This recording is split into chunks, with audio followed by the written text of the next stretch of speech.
Good morning, everyone. Happy Tuesday morning to you, and welcome back to Morning Musings. Let me say one more time that we do have more copies of the Acts 1, The Meaning Behind the Manner by Dan Derry. We do have many more copies coming. Let me apologize again for the delay in fulfilling the orders that continue to come in. Pure oversight on my part. I failed to keep count of the sales of the original stock that I had ordered. Had I not already sold so many of them, we would be in great shape, would be able to fulfill all these orders. But before I ever introduced the book officially, all right, I was offering the book, and the sales just, caught me by surprise. So, like I said, we have another supply, very good supply coming in. We will begin filling those orders the moment those books arrive. And for those of you who do not receive your books immediately or in the next couple of days, guess what? We're going to sweeten the pot. We're going to include a little bit something extra in the package for you to express our appreciation for your offer and to apologize that you didn't get it in more timely fashion. All right. We're looking at the language of Matthew chapter 24, verse 29 and 30. Jesus predicting his coming, his parousia, immediately after the tribulation, the great tribulation. Now, folks, let's not forget this, okay? The great tribulation would be Judea-centric. That doesn't mean it wouldn't spill out into the other areas of the world at the time, but it was Judea-centric because Jesus said, when you see the abomination of desolation spoken of by Daniel the prophet, let the one who reads understand, then let those in Judea flee, for then shall be great tribulation. So, the abomination of desolation would be set up in Judea.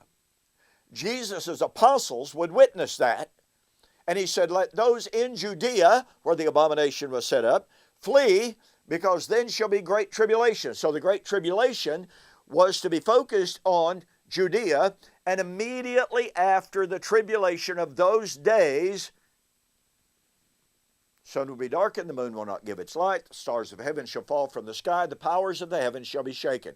Folks, I'm sorry, it is impossible to do honest exegetical work. It is impossible to be honest with hermeneutic and to take Matthew 24, 29 and following outside of the first century. And yet that's exactly what a great number of commentators do. And their basic argument is, well, we all know that Jesus didn't come in the first century. He didn't come on the clouds. Therefore, we've got to ignore all of this language of the abomination of desolation, the apostles seeing it, fleeing from Jerusalem, and the coming being immediately associated with those temporally delimited elements. That is not, I'll be blunt here, but I don't mean to be offensive. That is not being honest with the text. I know as well as anyone how difficult it is to give up preconceived ideas. I was raised as a fifth-generation historicist / amillennialist. I debated that view. I loved that view. But when I was confronted by that kind of textual reality, the undeniable textual reality, the undeniable audience relevance, I had a choice. I had to either be honest in my dealings with God's Word and change my views, or I could just reject it all and manipulate it and twist it and pervert it and distort it until it has no resemblance to what it actually says. Well, I could go on that, but I want to continue with the fact I shared with you for now a couple of videos, the unseen nature. When Jesus said the powers of the heavens shall be shaken, that refers to the reality that the visible events would be signs of what was going on behind the scenes in the spiritual realm. They would not see literally, visibly, and optically what was going on in the spiritual realm. What they would see was the physical actions taking place in their world, abomination of desolation, flee from Jerusalem, great tribulation, coming of the Lord. Okay? 3 of those would be optically visible, pointing to the spiritual. And look, the reality that the New Testament writers pointed to the unseen nature of the eschatological realities cannot be denied. 2 Corinthians chapter 4, 16 and following, Paul says, therefore we do not lose heart, even though our outward man is perishing, our inward man is being renewed day by day. Now look, that passage is pregnant with meaning. I don't have time to go into it this morning, but I want to tell you, that passage deals some tremendous difficulties for the futurist view. But to continue, for our light affliction, which is but for a moment, works in us a far more exceeding and eternal weight of glory. Now watch this. While we do not look at the things which are seen, but at the things that are unseen. Now, everyone admits Paul's talking about resurrection here. Because after all, chapter 5, verse 1, we know that if our earthly tabernacle is dissolved, we have a building of God, a house not made with hands. Well, everybody agrees that's resurrection language. Okay, you have the dissolving of a tabernacle and the receiving of a heavenly tabernacle. Isn't that the putting off of the old man, the outward man that was perishing, which is present active indicative? Isn't that indicative of the outward man that was perishing, the inner man that was being renewed day by day? And yet he uses it in the terminology of tabernacle. Body and tabernacle here are being used in synonymous ways. But do you catch the reality that Paul is talking about? That transition from the old body, the old tabernacle, to the new tabernacle was not visible. It's unseen. We do not look at the things that are seen, but at the things that are unseen.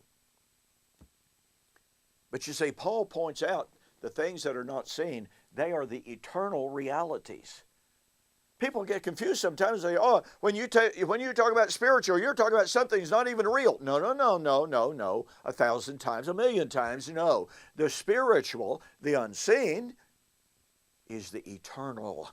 It is the true reality.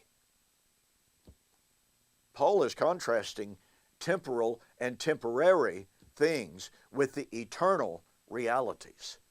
And once again, folks, let's not lose sight of the fact he is talking in this text of resurrection. So that means that for Paul, the resurrection, which means the judgment and the second coming, were things that he could say, we do not look at the things that are seen. It's kind of like Jesus saying in Luke chapter 17, 20 and 21, when the Pharisees, who wanted a visible kingdom brought in by the physical resurrection, and Jesus said, the kingdom does not come with observation. Well, if the kingdom comes at the Parousia, and it does, Matthew 16, 27 and 28, and if the kingdom does not come with observation, then the parousia of Christ does not come with observation. Oh, let's change that up just a little bit. If the kingdom does not come with observation, and if the resurrection ushers in the resurrection of the kingdom, then since the kingdom is unseen, the resurrection is an unseen event. You catch the power of that? Hey, listen, I develop all of this in my book, We Shall Meet Him in the Air, the Wedding of the King of Kings. For the month of February 2020, for U.S. continental orders only, I'm sorry I cannot make this offer for out-of-country orders, but I have a 3-book offer, all right? These books, if you purchase them separately, would cost you almost $60. We Shall Meet Him in the Air, The Wedding of the King of Kings, The Last Days Identified, and In Flaming Fire. Now, I have an extensive discussion of the unseen nature of the resurrection, the coming of the Lord, and the judgment in this book. And in tomorrow's video, I'm going to share with you an Old Testament passage that just, all but explicitly says the resurrection was going to be an unseen event. But boy, is it ever ignored.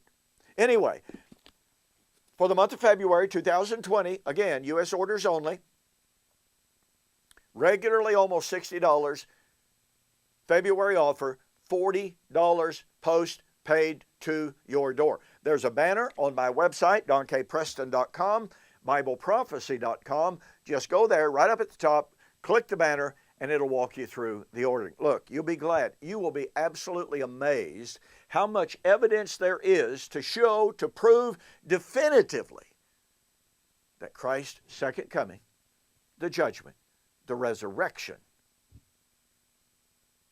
was his victory over the spiritual forces, the heavenly powers in the unseen realm. It's amazing. Hey, we've got more.